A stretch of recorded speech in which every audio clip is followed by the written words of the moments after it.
You know, Black Goose TV family. Salute to the people, man.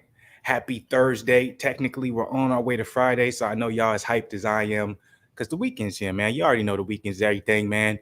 I'm here, you know what I'm saying, once again with another Fluenceboxing coming at your ass. Pause on that joint. But for real, another Fluenceboxing up in this joint. I'm going to be 100% with y'all. I'm going to be totally transparent because that's what we about when it comes to Black Goose TV. We transparent, we real. It's a different type of boxing feel. You know what I'm saying? We don't do no edits or cuts, all that type of shit. Now, y'all, you get to see us in real time for the most part. I won't lie, man. I've been tired the last couple of days, man, on 100%, man. But the reason I've been tired, obviously, make sure y'all go check out the other videos, other content I've been dropping on the Black Goose TV channel. I'm only in day 2, right? I'm only in day 2 of road work. I haven't done road work in almost 2 months, you know what I'm saying, because of my knee injury. But I'm back, man. So basically, it's not like I haven't been working out or nothing. I do always consistently work out. But obviously, when it comes to, when it comes to like more so on the fight shape side of the game, I'm not saying I'm getting myself in fight shape because I'm not taking no fights. Way too old. But, you know, my own mind, my idea, because I know what it's like to get in fight shape, what you got to do to get that close to it. So in my own mind, do kind of like a variation of it. That's what I'm on right now, that I'm able to do road work again. Monday, I did 20 rounds. Tuesday, I did 20 rounds. And then Wednesday, I ran like 3.5 miles, did 15 rounds. And then today, I did 4 miles with 12 rounds. Now, obviously, that ain't much right now, but I'm working my way up. It's only the first week when it comes to me doing this again. I've been almost off 2 months. So I'm like, God damn, when I come home, like I'm so used to like going to the gym, lifting weights and doing like my 2, 3, 4 miles on the treadmill. And I'll come back energized, like, yo, I'm finna get on this thing and talk to the people, go crazy in this joint. You know what I'm saying?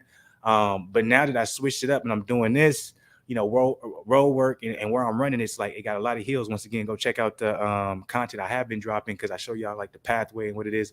Whole lot of hills. It's not like just a straight 3 miles, 4 miles type joint.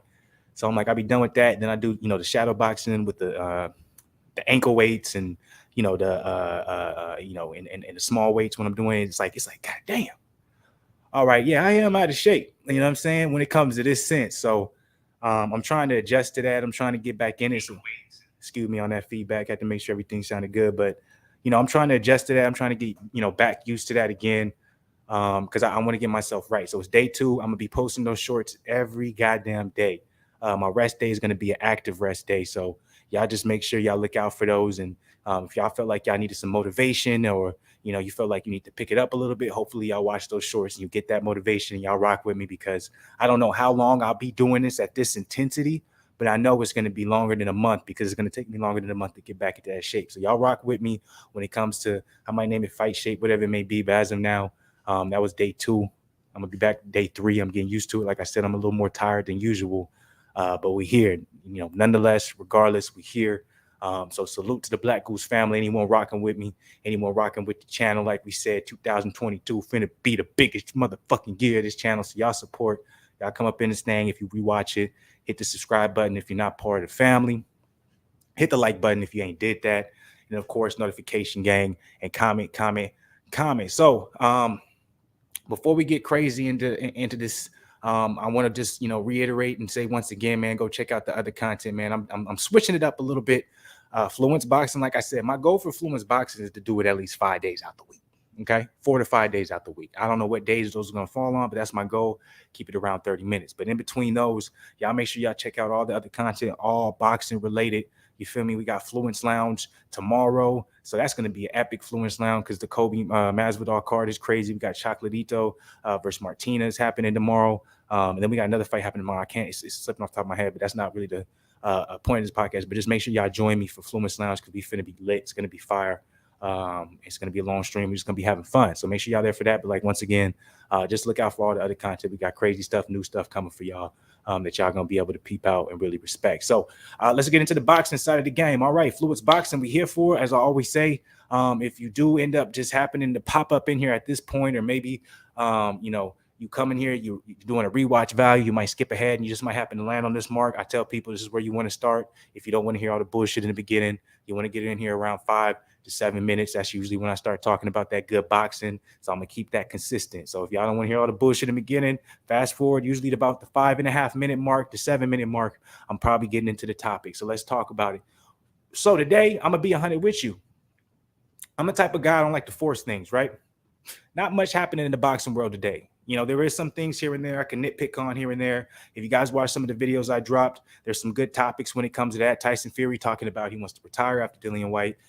You know, I saw an awesome question where they're talking about Vasily Lomachenko and Adrian Broner. Why did they talk so much about Vasily Lomachenko's amateur record and Adrian Broner, which I am going to make a video, we're going to do a real live on that. That's for another day, et cetera, et cetera. But that's not, I didn't want to talk about any of that, to be real with you right now tonight. Tonight, what I wanted to do, and it was like kind of a last minute thing that came across, you know, in my head, was I wanted to take kind of a closer look at Dmitry Bivol, okay, or Bivol, however you know, I want to make sure I'm pronouncing it, because I hear most of the people when I'm watching the interview, they're saying Bivol. So Dmitry Bivol, you know what I'm saying? I want to take a closer look, and if I have been mispronouncing your name, brother, I'm truly sorry. Nothing but respect for you, nothing but respect, you know, at the end of the day. But I want to take somewhat of a closer look at Dmitry Bivol, right? Nothing too deep, nothing too detailed. I don't want anyone coming in here thinking that we're going to go over the top when it comes to what we're looking at. What I just kind of want to look at, I want to look at some of his training videos, you know, see the work that he does when it comes to the training aspect, what he focuses on. Maybe look at a little bit of his fight with Joe Smith Jr., nothing over the top. But I just want to look at these particular things, and I just kind of want to determine, or I want to try and come to a conclusion at the end of all this and see if I can decide in my head if I feel like this is the toughest opponent when it comes to all of the other options he was presented with. This is including Triple G. This is including Jamal Charlo, David Benavidez, et cetera, et cetera. What I want to do is just look at some of these things, dissect it, and basically, you know, make a quick decision on whether or not I feel like personally this is the toughest matchup out of all the options that he was presented with. Now, I do want to do a disclaimer here. This is not me doing this as if I'm coming into watching this footage and not knowing who Bivol is. I've known who Bivol is ever since I became a Joshua Buatsi fan, and I known about Bivol even before that because I was an Anthony Yarde fan before I was a Buatsi fan, okay? Now, my American fan base are going to be like, what and who is you talking about? Now, these are mostly the fighters I'm talking about mostly have a fan base overseas, okay? But Anthony Yarde, I'm a big fan of Anthony Yarde. I've been a big fan of Anthony Yarde for the longest time. By the way, shout out to Tunde Ajayi. That was really you that commented on the video. You said it was. Salute to you, brother. You're underrated. I respect you the utmost.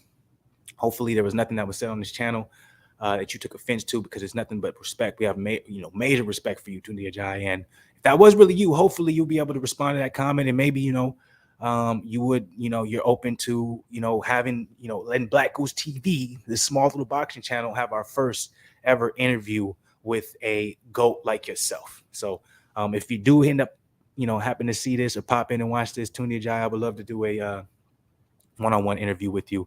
Nothing but respect. That really was you. But anyways, back to my point. I've been an Anthony Yarde fan for a very long time. A very, very long time. How long you want to talk? It's 2022 now.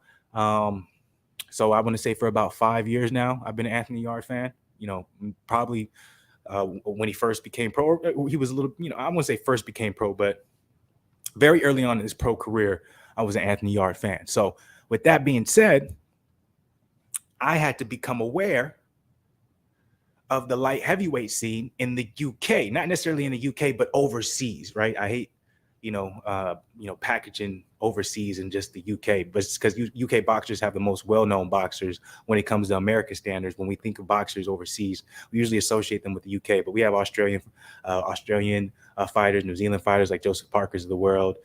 You know, we have to be respectful. Obviously, Russian fighters like Dmitry Bivol. So we have to be respectful. So overseas, but. So because I was a fan of Anthony Yarde, I was like, okay, who would he potentially have to match up, or who is his other opposition that is rising in the ranks with him that he'll probably have to meet in the near future or latter future of his career? One of the biggest names that was a young up-and-comer coming up at the same time when it came to the overseas fighters at light heavyweight was Joshua Buatsi, okay? Joshua Buatsi, he's still a big name, right? obviously because a lot of that well, I don't say a lot of that. He's skilled in the mug, but he does have an association with Anthony Joshua. That's his management, right? Correct me if I'm wrong. That might be the promotion, his promotional company, but either or, he does have ties with Anthony Joshua. But okay, I was like, oh, Buatsi's a beast. Okay, we're gonna have to look out for him. You know, as an Anthony Yard fan, I'm like, we're gonna have to look out for Buatsi. He's something special. But of course, also as an Anthony Yard fan, I was like, now we got this. You know what I'm saying? Another person was Biv, right? Biv was hit or miss in my opinion, just because obviously he's with Top Rank. So I was like, all right, that's another kind of name that's coming up. I won't say coming up, but I became more aware of Biv because I became such a big fan of Anthony Yard at the time, right? That was another name, but I was like, we don't really have to worry about him because he's with Top Rank. So that's probably not going to happen unless Yard becomes a fucking superstar, right? And then there was another name that came. Actually, I'm going to throw one in there a lot of y'all probably don't know. And before I even say it, let me make sure I'm right. See, this is me doing a fact check. I never do this, guys. I believe in my knowledge. I'm usually right. I'm usually always right. Okay.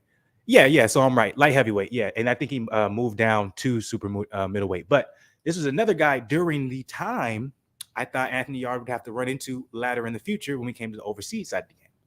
Anthony Sims Jr. How many of y'all know about Anthony Sims Jr.? I know a lot of y'all don't. That's probably another segment I need to come in. I need to do a straight decide segment of my favorite fighters or fighters that I love watching and people don't know about. Because Anthony Sims Jr., especially for America, I know a lot of y'all don't know who Anthony Sims Jr. is. Y'all want to talk about Muhammad Ali's grandson that's currently making waves. If you want to see somebody it is disrespectful to Ali, no disrespect, because he's not on your level, but a guy who was styling, wilding in the ring was Anthony Sims Jr. He just had a setback. But that was another person I saw. I was like, okay, he might have to look out for Anthony Sims Yard. He might come into play later in your career because he seems like on his track. Now, I'm going to bring all this full circle. Boom, merry-go-round, right? We're here. Bivol, excuse me. Dmitry Bivol fell on my eyesight or fell on my knowledge, I should say, when later than the other names I mentioned. See? So Bivol is actually the last light heavyweight that fell on my radar in terms of me being like, okay, Yard's going to run into him at some point, right? So the first person that I ran into, and I was like, oh, okay, Yard, you know what I'm saying? I'm watching you early in your pro career. I know you could be great. I love this backstory, everything about it. I'm the biggest Yard fan in the world, but I'm like, Buatsi looks like a dog, right? Right. And then after Buatsi, you know what I'm saying? I started hearing about, oh, Anthony Sims Jr., he a dog, right? After him, I started hearing about Biv. He's a dog, but you probably won't run into him. He's with Top Rank, right? And then after all those names, finally, here comes Bivol. Here comes the name of Bivol. And I hear Bivol's name going, talking about how solid he is, talking about he's better than Beef, possibly, all these different things, right? And I didn't really fully believe. I didn't. I'm not going to lie to anybody. I didn't fully believe. I said, Bivol, he ain't that good. Y'all just boosting this brother. Ain't no way some dude named Dmitry Bivol is really that good, right? Anthony Yard is running through all light heavyweights. I still believe that, by the way. I still believe Anthony Yard is going to be much greater than he already is, but we're not going to get into that. That's a whole other video. But I'm like, Bivol, there's no way he's that good. So I watch a couple fights with him. Okay? I'm gonna watch a couple Bivol fights. Let me watch it. Let me take it in. Let me see what he got going on. I wasn't impressed, people. Why wasn't I impressed? Was I not impressed because he's not that good? Or was I not impressed because I was so goddamn biased for Anthony Yard at the time? I did not see the amazing skill set in Bivol. I'll let y'all decide on that one. But I'm pretty sure you already know what that comes down to, right? So at the time I'm watching it, I'm not impressed. He's kind of boring, blah, blah, blah, right? Kind of the same spiel that I had for Joshua Buatsi. I'd be like, Buatsi, he's really good. By the way, y'all look out for him too. Buatsi's a goddamn beat, but Buatsi, he's really good, but there's nothing special about him. Anthony Yard, at the end of the day, though, he comes in, he's stylistic. He got the Floyd Mayweather coming out. Yeah, you know what I'm saying? Type shit, right? Then Anthony Yard suffers his first defeat, right? Against a guy named Kovalev. Excuse me. It's been a long night, y'all. And in that fight, what did I see? In that fight, I saw a guy in Anthony Yarde that not only could be a great, but also needed just a little bit better corner advice, needed a little bit better coaching, because he's now taken the next step into a certain atmosphere that everything has to be tight, knit, boom. Can't just work everything off of that athleticism and your IQ. You got to have a game plan when shit doesn't start going your way. And in that fight, I was like, okay. Now I'm starting to see the effects of starting later in your boxing career affect Yarde now that you get into those latter ranks of opposition, where they've been doing this since they were young. Now, see, remember, I want to point this out. If you're watching it this far, if you're interested this far, one, I want to salute you. But two, I want to say, don't get me mistaken saying that Anthony Yarde cannot compete with the higher opposition. I'm telling you right now, if Yarde's career is handled right, that man should be having, Canelo should be trying to fight. And Canelo and Anthony Yarde should be a motherfucking super fight. That's my opinion. But I'm not going to go there. That's a whole nother video, right? So let me try and stay straight on the topic that I'm talking about, because I don't want to make this a whole nother video. What am I talking about? What am I referring to? And what am I saying? When I saw that fight, I was like, okay, something's missing and needs to be added. And I know they will add it once they see what is missing. So what do I have to do once I see that, right? I'm humbled as an Anthony Yarde fan. So as a boxing fan now, I take a closer look at the other light heavyweights. Joshua Buatsi is having fights now, and I'm watching him because Anthony Yarde's taking a little bit more time off. Bivol is having fights. Bivol, is having fights.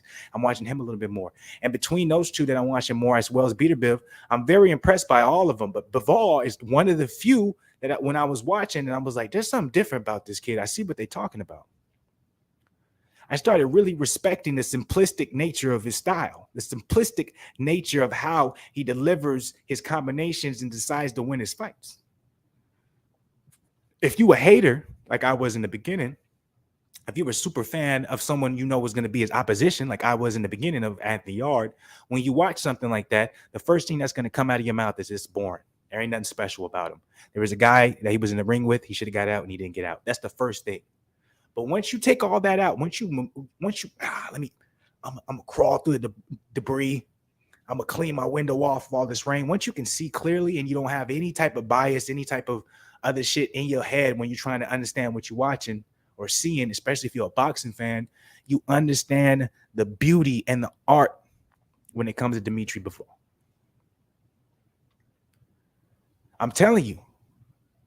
And I think it's going to be a very hard fight for Canelo. Now, before I go too much into the specifics, I had to give you guys the origin story. I had to be 100% with you, because I hate it when this is my personal opinion. I hate it, when certain boxing fans, once a big fight is announced, all of a sudden they know everything about the opponent, when really they were the fan. They were a big fan of the opposite. You know what I'm saying? So in this case, a whole bunch of Canelo fans, Bivol gets called as his opponent. Now all of a sudden everyone knows how dangerous Bivol is. Like, don't cap. Look, majority of Canelo fans is American fans, Mexican fans. We ain't paying attention to overseas fighters. So let's not cap unless we are hardcore boxing fans like myself. You know what I'm saying? You're really watching it, right? So let's not cap all these caps saying, oh, Bivol is his hardest test. No, let's really take a look at it. Let's really see why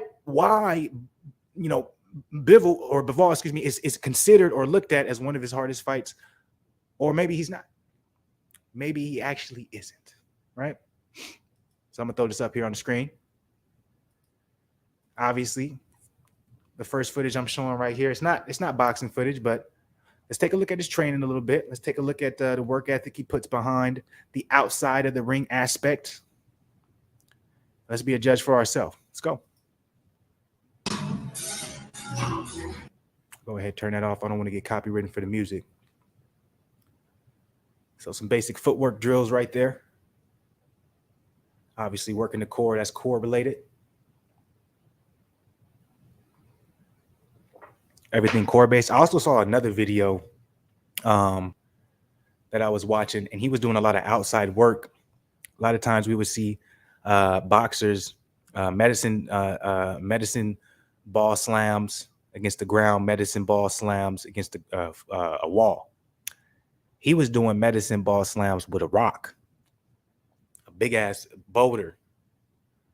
I was like, God dang, that's impressive. I also thought in my head, I'm like, man, what if you accidentally throw the boulder down and it hits your foot? So I'm like, dude's fearless. But obviously, right here, you're not going to be able to take much. Let's look at this. What I want you guys really to see when it comes to the shadow boxing and when he throws his punches is the range. So that was a short clip right there. I'm gonna finish it off, but real quick, if you guys notice, everything he does, everything he throws is always extended, right? We're gonna look at this fight as well a little bit later. His fight against Joe Smith Jr., a guy who had a much longer reach than Dmitry Bivol, but didn't understand how to extend his punches to the point where he can utilize that. Now, this is not me knocking Joe Smith. Joe Smith is a goddamn beast, and be careful because he is knocking motherfuckers out when it comes to the light heavyweight division. But Bivol showed the understanding and the discipline in his technique, and you can see it in the shadow boxing when he hits the bag with his understanding of, if I can extend my punch, my arm all the way out, which most boxers can't do, especially at a bigger weight division because it's very tiring. It builds up a lot of lactic acid in the muscles and the arms. I will be able to control the range as well as have perfect footwork. You know what I'm saying? So that's what I see from him. Real quick, I see some people in the comments. Oh, last one. What's good with it, man? What's good? Madison Ball slams with a rock. Yeah, bro. I'm telling you, he was. When I was watching it, I was impressed, but I also was like, if he just happens to just misstep and throw it on his foot on accident, oh my God. So I'm like, that's a beat. But he's Russian. He's Russian. So I'm like, they have very he was also doing there's video of him doing it as well. But when you're in the weight room, and I forgot what that bar is called, but you do explosives like this, mimicking a punch. He was doing that, but with a big ass boulder. He had a boulder in his hand. He was like, I was like, and then he was throwing it around too, but it was like explosive movements with the boulder. I was like, see, that's different right there. I had nothing but respect. I'm like, it's scary at the same time, and I was like, that's crazy. Honestly, I think I'm a Bivol hater. I mean, he's decent, but I do think Canelo beats him. So, also, by the way, y'all, excuse me for the sniffles. My allergies have been kicked up because where I stay at, man, the weather's been all over the place. So hopefully I'm not doing that over the top in the stream. But I used to be the same way as you, Lost One.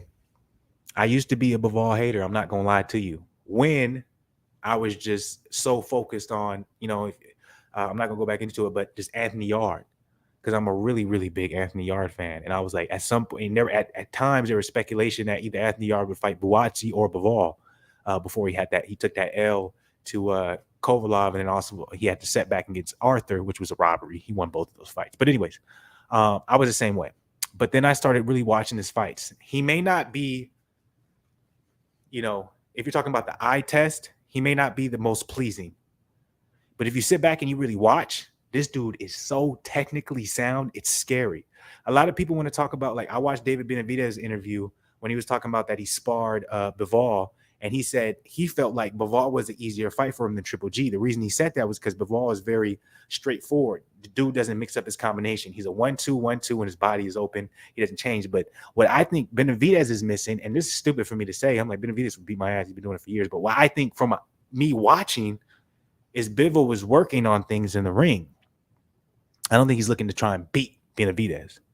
I think he's trying to understand that Benavidez has a similar style to Canelo to an extent. I know there's a lot of things that you could say about that, but to an extent, he kind of does. And he's like, all right, he's giving me looks that if I negate him from doing it, I won't be ready to expect it in the fight. So let him get those off. Let me see how I can take it.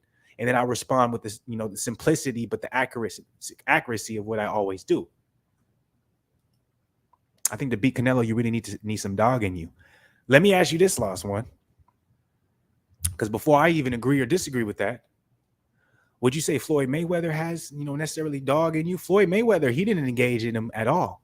What he did was outbox Canelo, right? I'm not saying Bivol can do that, but his style, I'm telling you, which we'll keep watching, his style, if Bivol, I always say this when it comes to Canelo. right? When I always see his opponents, when I saw him fight Billy Joe, I was a big Billy Joe. I'm still a big Billy Joe fan, but I always said, I was like, I believe in Billy, but when it comes to some of the guys he's fighting, Columbus Smith, they're beast. But it comes down to how are they going to react when they really take that big blow from Canelo? Because that's what it comes down to.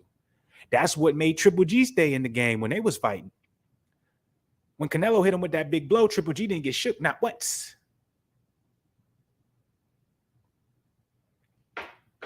That's what it comes down to with a lot of these overseas fighters. And in my opinion, I'm like, either one, Bivol is not going to let Canelo get close enough to land a big enough shot where, Bivol is going to have to figure out what he wants to do. Or two, he going to take that big shot and it ain't going to mean nothing to him. That's what I personally think. I'm like, dude fought Joe Smith Jr. and didn't have no problems.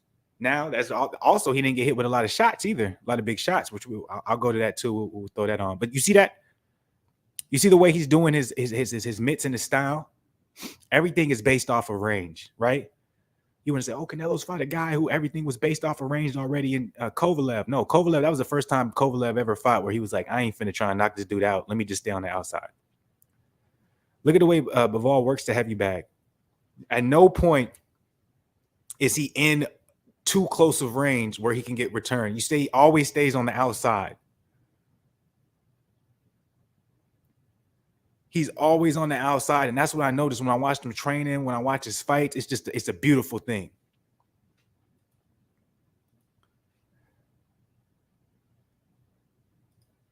Floyd is on another level, though. I agree with that. I'm not like I definitely agree with that last one. I definitely agree. And Canelo was crazy young at that point, which I also agree with that. I do. I'm not saying I'm not trying to make it just a comparison in the sense of, oh, this is what it's going to be. I'm just saying that Floyd was one of the few who beat Canelo, and he necessarily didn't take the fight to him, right? So there is something you can take from that, even if your style is completely different. You know what I'm saying? You can still take something from that. And looking at Bivol and the way he fights and the way he's able to keep his distance and able to keep his range, that's very similar. In my opinion, no disrespect. Hold on 1 second. I got someone calling my phone. Hold on. Let me answer this real quick.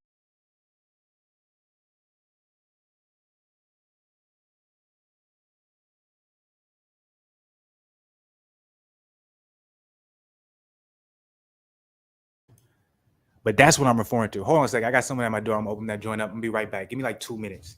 Or give me 1 minute.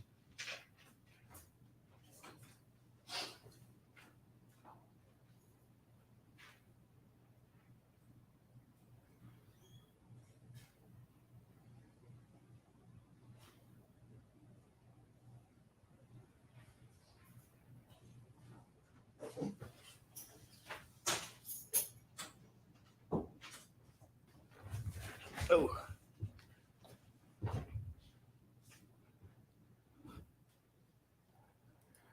I see Biv beating Canelo. Not that we were going to get that fight for years now. Yeah, that's not good. I don't even think that's even a possibility unless Canelo decides it has to be in his legacy.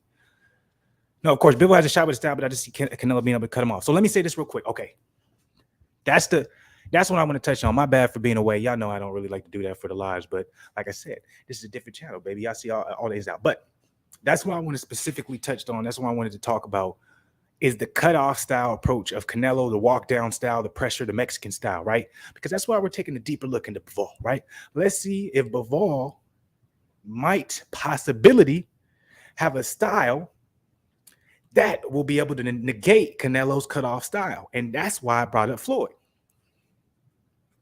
Because Floyd was able to negate that. Obviously, Canelo's style that he is now is much more evolved than that, right? But if you want to take a more recent fight, we can talk about the Triple G fight. The first Triple G fight, what did Canelo do? He wasn't on the aggressive cut off the style, right? If you really think about it in my head, I think Canelo really started leaning toward that style after the first Triple G fight.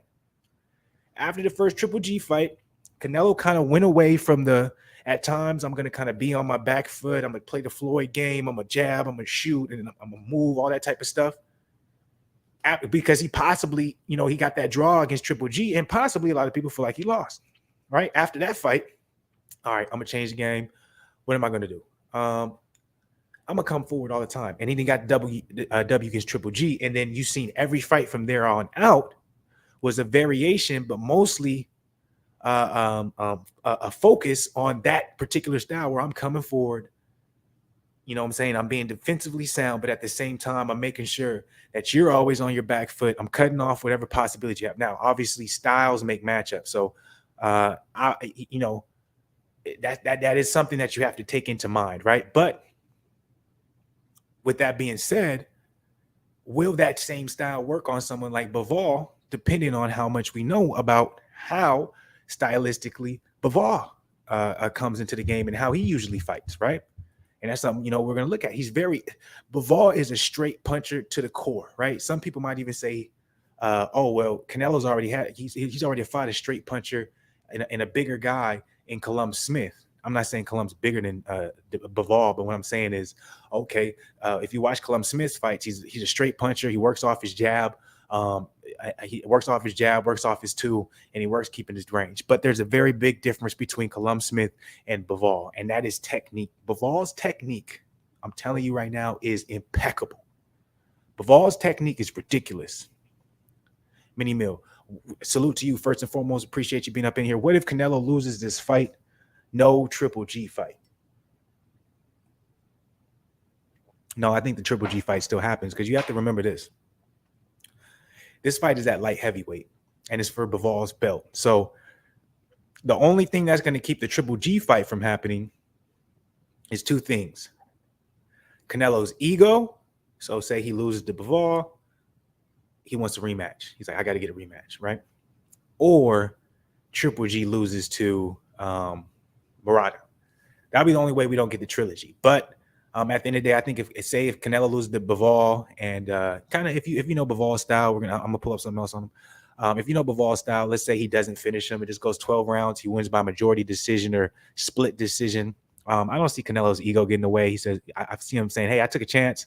I went up to light heavyweight." But as long as Triple G beats Murata, I don't see why that trilogy fight doesn't happen, no matter what. That's my personal opinion when it comes to that.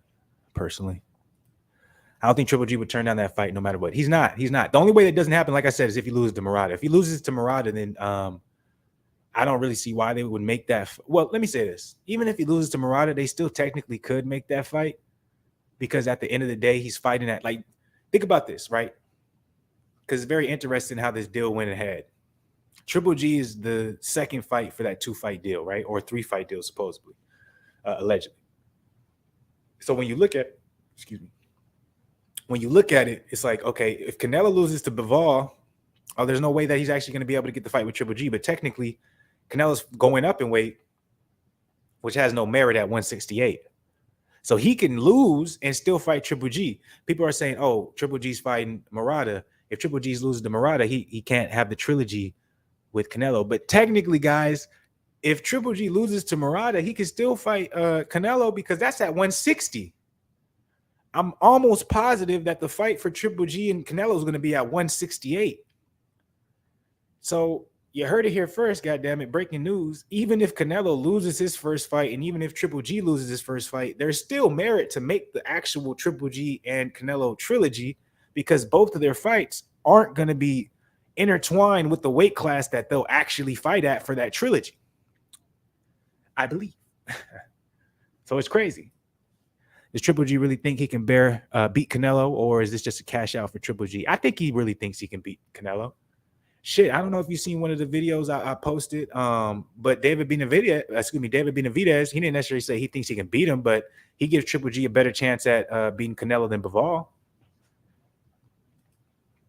Is it WBA? Yeah, it's still on the line. So Dmitry Bivol's belt is on the line for this. That's why I said, technically, because I don't think Canelo's belts are on the line. Like, they did the press conference and they showed, Canelo holding all the belts, but I'm like, his belts aren't on the line. It's only Bivol's belts.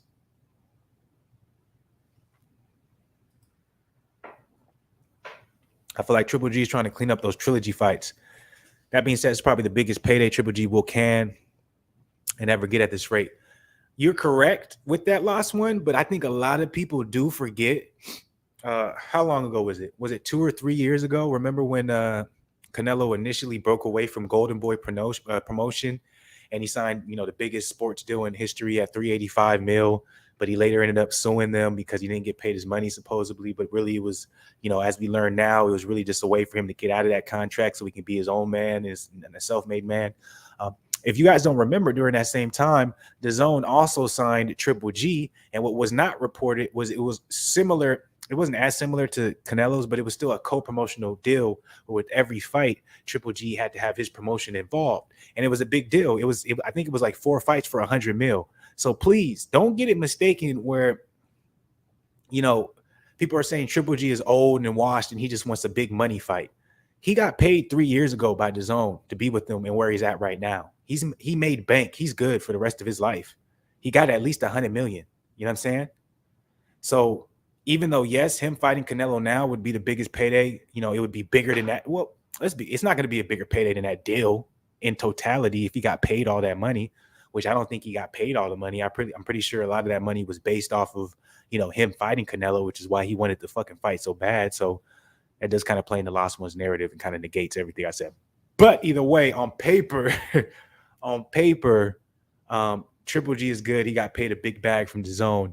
And it's hard for me to believe a legend in Triple G is not going to take this fight seriously. He probably knows, man, it's his last biggest fight. What other fight is going to be bigger than this in Triple G's career? So I think we'll get the best Triple G, and I actually think this is being a lot more competitive than people are making it out to be. I think actually people discrediting Triple G so much and making it seem like it's not going to be that big of a fight is why it's going to be the exact opposite of what people are thinking. No way, Triple G is still a big name, but so is Canelo. It's just the biggest fight. Yeah, I agree. I just don't like it. If you look at but look at the comments, man. Look at the boxing community. Look how the people are talking about it, or look how the people are talking about Triple G, man. They don't talk about Triple G like he's still a big name and he's a Hall of Famer. Like I already kind of had this rant in my Fluenceboxing like a couple of days ago, but it's just like, man, us as boxing community fans, man, we do not treat our legends the same way like NBA fans do, and baseball fans do, and football fans. Like, and what I mean by that, I'm not talking about the aftermath, but I'm like, when we see like Chris Webber in a Detroit Pistons jersey, I don't know if y'all remember that, what I'm saying? It's kind of showing my age there, but ain't nobody was saying nothing about Chris Webber, wearing number 0 and getting on the court. And we know damn well he shouldn't have been on the court. You know what I'm saying? Meta World Peace still out. You know what I'm saying? We didn't say that. We was just like, hell yeah, man, do what you got to do. Allen Iverson out there on the Memphis Grizzly jersey. Like, you shouldn't be, ain't nobody saying that. Even you got the big three. We be watching these old motherfuckers play ball still, like, they still got it. They got a chance. But when it comes to boxing, it's like, oh, no, this motherfucker is washed. But it's because we be so, obviously, it's a single-man sport, but it's like we be so disrespectful to our legends, man. Like, show some goddamn respect, man. I hate what I'm seeing when it comes to I think boxing fan is the quickest to forget, bro. We are the quickest to forget. That's a fact. But that's because we be so, a lot of times we don't appreciate the opponent of our favorite fighter until after they retire because we don't have any stake in it anymore. It's like, oh, our opponent, our favorite fighter isn't trying to be the best anymore. So I can appreciate them now. But during the time, we'll just shit on them, and it ain't right. I don't like that. Excuse me. Minnie Mill said Canelo's third fight is Ryder McAboo or Boo Boo. Minnie Mill, I'm trying to end this rumor. This rumor of Boo Boo being the third fight for Canelo is absolutely false. That shit is not true. What I'm gonna start doing, man, I'm gonna start cutting up clips. I might do it tonight, but I'm gonna start cutting up goddamn clips of this of Fluenceboxing because I'm trying to end this rumor. There's Boo Boo is not an option for the third fight. It's only Ryder and McAboo. That's the only options for his third fight.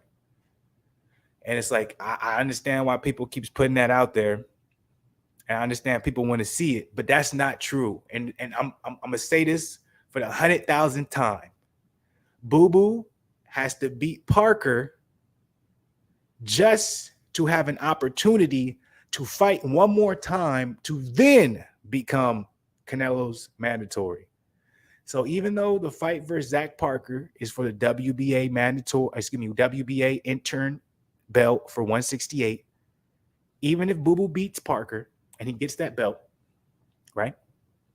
He would still have to fight one more time in order to become Canelo's mandatory. So because of that, there is no way that Boo Boo will be ready to fight Canelo in December. Y'all listen to me. I'm telling you guys right now, I am very good when I look at the business of boxing. I'm very good at predicting. Well, I won't say I'm very good, but I'm pretty decent at predicting what comes next, especially when it comes to Eddie Hearn, because Eddie Hearn is very straightforward when he talks about this shit. Canelo's going to fight Bivol, then he's going to fight Triple G, and he's going to fight Ryder. All right? This is my guess. This is my opinion. And then in 2023, we're going to probably see a Macaboo fight and a Boo Boo fight. That's my prediction. That's my prediction. But Boo Boo, there's no way he can fight him this year. Macaboo is obviously a choice. Actually, Eddie Reynoso, he came out today saying he thinks Macaboo is going to be this next fight. But I heard it from Eddie Hearn himself. He would love to see the Ryder fight. And the only way he fights Macaboo is in Mexico, right? Guadalajara.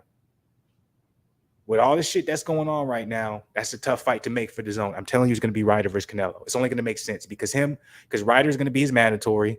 I think in the WBO or WBA, he beats him. Boo Boo beats his next fight. Now Boo Boo's that mandatory, and he has Macaboo. You know, he got to save the fights for next year because I'm telling y'all right now, Canelo's never going to PBC. He's not going back to PBC. Eddie Hearn explained that. I also said, I hope it's Macaboo or Boo Boo. He beats Ryder easiest. Yeah, we know that. Ryder's a tough fight, though, if you underestimate him. I forgot who fought him, and they underestimate him the same exact way. I know. I'm going to start doing that. I'm telling you, man. I'm going to start doing it because I'm like, I got to end that. I'm like, that rumor was crazy. Why doesn't Canelo want to fight Boo Boo? So that's that. Now, that's an interesting topic and a very interesting question. I actually think it has nothing to do with Canelo not, and I'm the biggest Boo Boo fan. I'm the first person, like I said, I'm trying to be as unbiased as possible. I'm the biggest person right away to be like, yo, Boo Boo is the beast. Everybody's avoiding him. He's a dog, all that type of stuff, right? I'm the first person to be on that type of time. But if you want me to be 100 with you, it's like if you watch some of Canelo's interviews as of recent, at the very least, you got to understand, like, you can't disagree with the things he's saying. He's like, look, I fought so many tough opposition coming up. You know what I'm saying? Like, Canelo's resume is crazy. And so he's just looking at it from the perspective of, I'm still fighting hard opposition. You have some of these guys who their resume doesn't even touch mine, and they're just trying to get me on their resume right away. Like, it's like I'm trying to cut the line. So if you look at a Boo Boo, you look at a Jamal Charlo with David Benavidez, all these type of things, you're like, well, why does he deserve a chance at Canelo? Maybe they might be the toughest opposition for him, but what have they really done for Canelo to pick him for the lottery? You know what I'm saying? And for Boo Boo, man, he has shot himself in his own foot. He's finally making the right choice because remember, Boo Boo's been fighting at 160 for the last I don't know how many long. Canelo hasn't fought at 160 for a minute. So Boo Boo's been calling out Canelo from a whole different weight class. People don't want to talk about that. I love Boo Boo. That's my favorite fighter, one of them. You know what I'm saying? But he has been. I've been saying for Boo Boo, I'd be like, look, if you really want that, move up in weight, make it happen. And he's finally doing it. That's why I made that one video. I was like, he's finally putting his money where his mouth is. But it's like, it's hard for me to say that Canelo was ducking Boo Boo, but he's fighting Bivol. I'm not saying Bivol beats Boo Boo, but Bivol is a goddamn beast. Yeah, Ryder. That's what he wants. That's what Eddie Hearn ultimately wants. He wants the John Ryder versus Canelo fight in the UK because he knows those numbers are going to be fucking crazy. I think Macaboo can KO Canelo. I don't think so. Macaboo, if you guys don't know, and if you do, I'm just reminding you, he lost to Tony Bellew. So if Tony Bellew could beat Macaboo, I know Canelo could beat Macaboo. Because I think Canelo could beat Tony Bellew. I want to see Canelo go to PBC. The reason why this won't happen, and remember, guys, I keep repeating myself to an extent. The Fluenceboxing, I want to keep these around 30 minutes. So I'm just put that. But I got to address this. I want to see Canelo go to PBC. Look, the reason why that will never happen is because PBC wants to be the UFC of boxing. All right. They want to do the same thing the UFC did to MMA, all right, where everybody thinks about the best fighters being in one organization. I don't know if you remember back when Eddie Hearn first got kind of, put in place as the face of DAZN. Right before that happened, there was talks of DAZN going under. There were talks of Dana White starting his own boxing league. There was also talks of PBC being like, we're going to have all our fights within PBC, and we're going to have our own weight divisions, and we're going to have our own PBC belts. All this was happening. This was about 4 or 5 years ago. Maybe, yeah, that sounds right. 4 or 5 years ago, okay? Ultimately, all this talk, none of it happened. Why did none of it happen? Because we had a few guys take their own fate into their hands, and one of them is Canelo. So you have to give it to it, because a lot of people are manipulated to think PBC is one of the strongest promotions, and you got to applaud PBC. PBC is killing fucking boxing. I didn't understand it before. A lot of times when I would hear Bob Arum be like, Al Heyman's killing boxing, Bob Arum is too, but a lot of people would put the death of boxing into Al Heyman. I didn't understand it, because I was like, he got a lot of his fighters more paid than we ever would have seen if it wasn't for him. We want to kind of see the position we see a lot of these fighters are in now, where they can kind of pick who they want to pick, but also demand a crazy amount of money. Now, that I'm older, I'm like, oh, not only is that killing boxing, but now they're rocking with it to a point where they really don't want to fuck with any entity outside of PBC. And that's been seen over and over. So if you guys, this is a whole nother video for me to get deep, into the details of this, but you got to understand PBC's ideal business model is to keep all their fighters within PBC, keep all the promotional money within PBC, all the company money, TV money, advertisement, marketing, all within their organization, like a UFC. And we all think of boxing, or think of the best boxers with the PBC, right? So what will we say? And think about this. In hindsight, they're kind of doing a good job, because you have these crazy PBC fanboys who are like, Jamal Charlo and David Benavidez is the hardest test for Canelo, and we just think that, and we don't know it because of the marketing behind PBC. But in reality, let me pull this up real quick. In reality, if we're really boxing heads and we watch and we look, someone like a Dmitry Bivol it's the toughest choice. I'm telling you. I've been watching this guy, man. I've been studying. I'm like, what I've been seeing, man. I'm just like, this guy is, his understanding of range and distance. He's fighting Joe Smith Jr. right here, right? Joe Smith Jr. reach is much beyond Bivol's. But throughout this entire fight, Bivol controlled the jab. He controlled the range. He controlled the pace, and he landed the bigger shots. It was absolutely beautiful. My shit buffering. I don't even wait for it. It is what it is. But it was one of the most.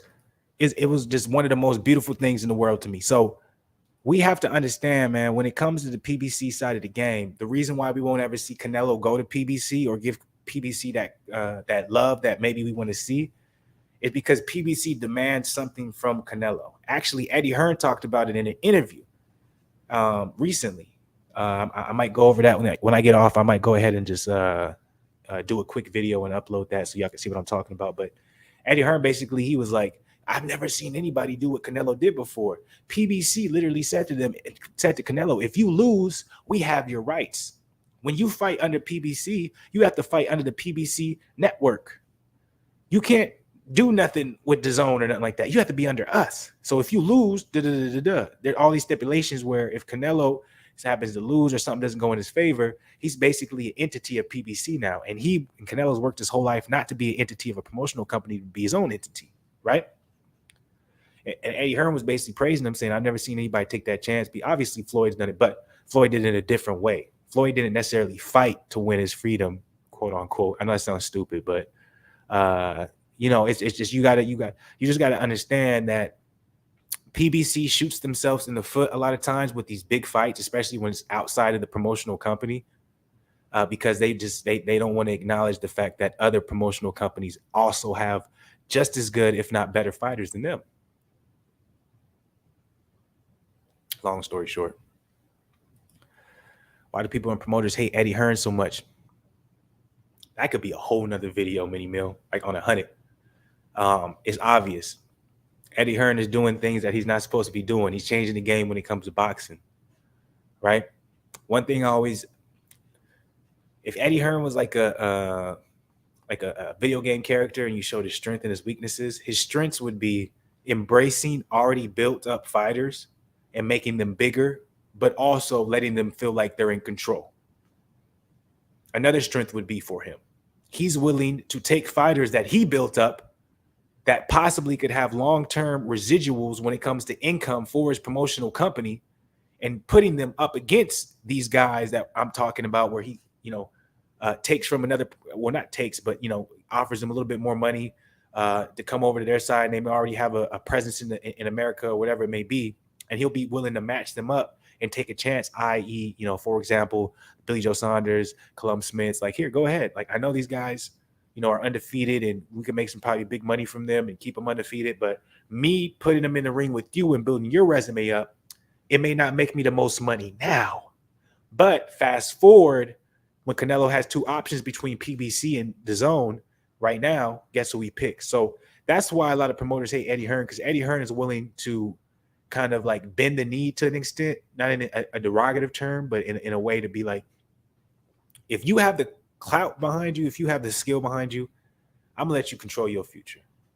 Just let me be part of the ride. Eddie Hearn said in the interview, he was like, Canelo's my boss.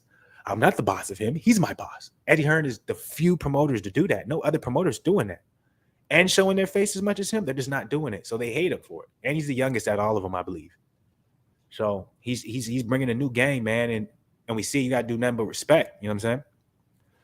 That's how I feel personally. But we 51 minutes in this joint. Y'all know it's supposed to be only at the 30-minute mark. So I'm not gonna keep this long with nothing like this. This was good. This was a good convo. I came up in this thing. I was tired, low energy, all that bullshit. But coming up in here, man, I want to salute Lost One. Lost One got the joint, you know what I'm saying? Got the chat popping. Mini Mill, good to see you back in here. That's back to back for Mini Mill. So I appreciate you for real, for real. It was a good conversation. I thought I was going to get a little bit more into the technique of Bivol, but y'all had me talking about other shit, so I'm not even tripping on it. But I do want to end with this, or at least make this a conclusion. Do not sleep on Bivol.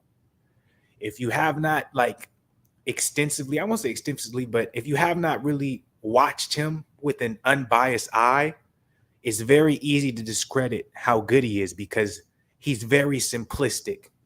Everything is straight shots. Straight shots.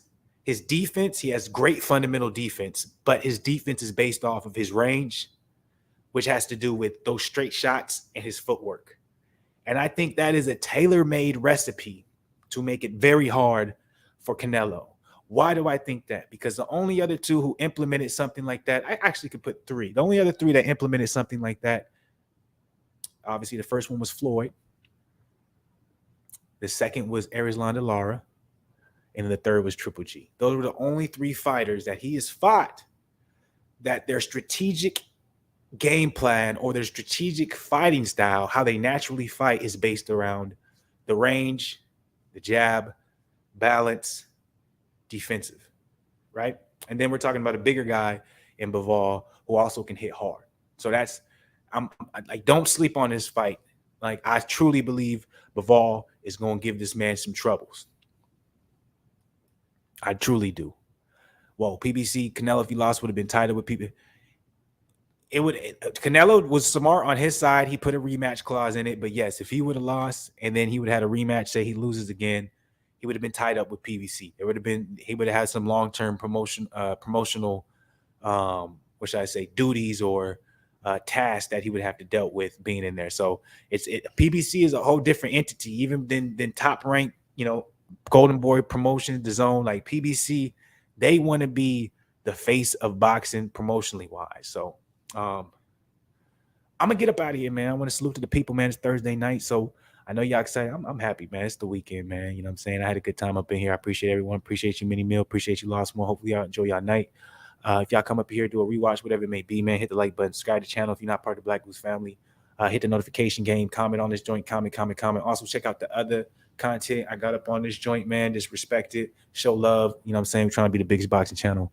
Well, at least the biggest growth in the boxing channel this year. So make sure y'all salute to that. I'm gonna get up out of here, man. I'm gonna enjoy my night, man. Y'all look out. Maybe I may drop like one more video tonight, the way I'm feeling. But salute to the people. I'll be back tomorrow, Friday night, and then of course Saturday, man. We got a big night Saturday. Kobe Covington, Jorge Masvidal card. We got Chocolito versus Martinez. We're gonna be live for it, so it's gonna be lit. It ain't gonna be nothing but love when it comes to Fluence Lounge. So make sure y'all join me for that. So I'm gonna get up out of here, man. Salute to the people, man. Stay positive. Stay respectful and blessings. You know what I'm saying? I'm up out of here.